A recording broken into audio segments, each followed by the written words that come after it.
A lot of times our mindset is controlled by the things and the beliefs that we have been conditioned to believe.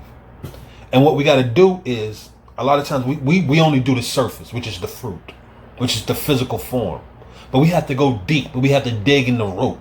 We have to pull up that root, because if we don't pull up the root, it's going to still bring out bad apples or bring out whatever that is poisonous within that if we don't dig it up the correct way. So we keep picking the fruit.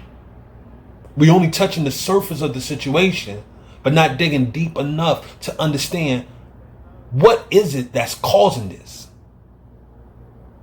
What's creating this ideology that I have, or what's creating these mishaps, or what's creating these bloopers, or whatever it may be.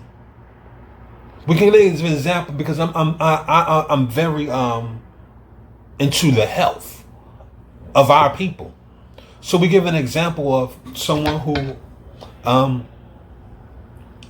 has a mind state of not eating healthy.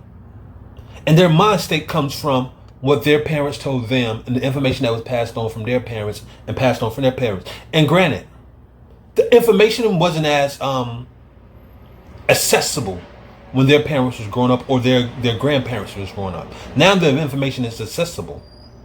It's at your fingertip. You have so much information in your phone that you can research, but we choose not to. But what we got to understand is that we can avoid these situations, because it all starts with a mind. It starts with someone saying something and telling you something, but it doesn't have to be true. We can go with the example of high blood pressure runs in my family. And I understand the wording behind it. And I understand why people think that way. But when you dig a little bit deeper, is it that high blood pressure or high cholesterol or diabetes run in your family?